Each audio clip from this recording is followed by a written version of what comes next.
65 years ago, three young men had a dream.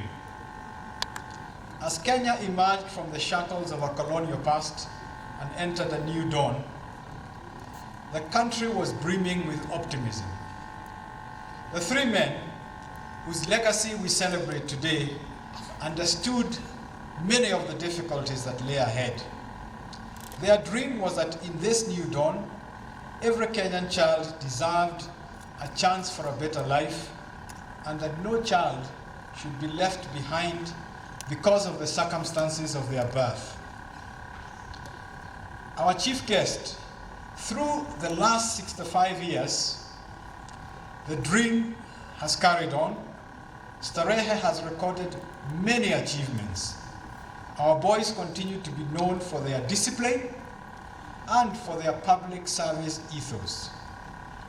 Starehe alumni have served this country in many capacities and always carried the Starehe way with them wherever they went.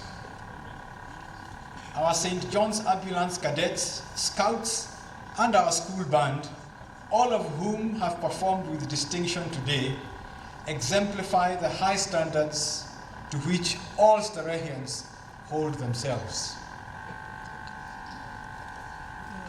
Dr. Kipsang, as we celebrate our founders, it would be remiss of me not to call out the role played by our staff.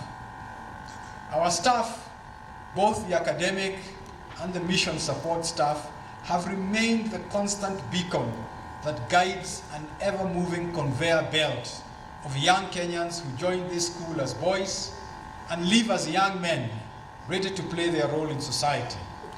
Working at Starehe always requires one to serve above and beyond the call of duty.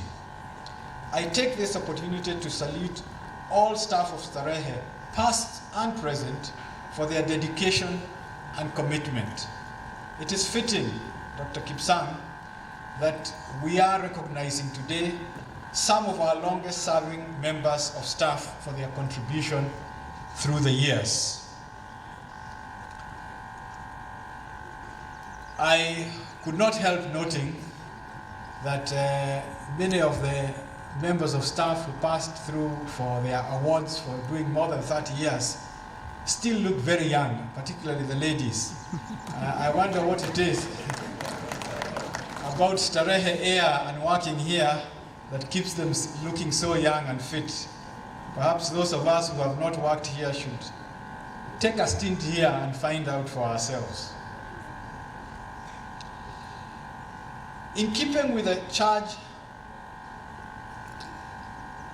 passed on by the founders, Starehe alumni have become a major source of funding for the center. Our model of operation is unique. We are both a registered charity and a public secondary school. The managing committee, which I have the privilege to lead, is charged not only with the running and functioning of the school, but also the raising of funds for the 70% of our boys who require financial support for their education. Since 1962, the government of Kenya has supported Starehe in many ways, including the provision of teachers and support for both operational and development expenditure. We remain forever grateful for this crucial support. The Griffin Memorial Endowment Trust, which was launched in 2009 by our late patron, His Excellency Mwai Kibaki.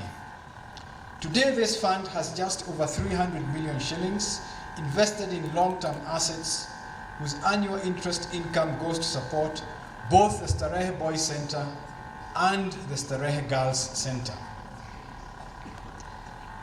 However, our chief guest, Starehe has, like many institutions of its kind, experienced financial challenges over the years. Our current funding suffices only to cover our operational costs, with little room for infrastructural maintenance and development. As you will have seen during your tour of the school, much of our infrastructure was built in the 1960s and 1970s and is in dire need of rehabilitation and renewal.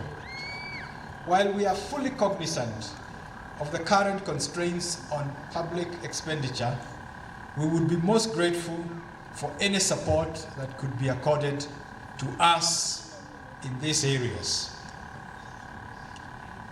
May I once again express my sincere gratitude to you for taking your time to grace this 65th Founders Day. Natulenge juu.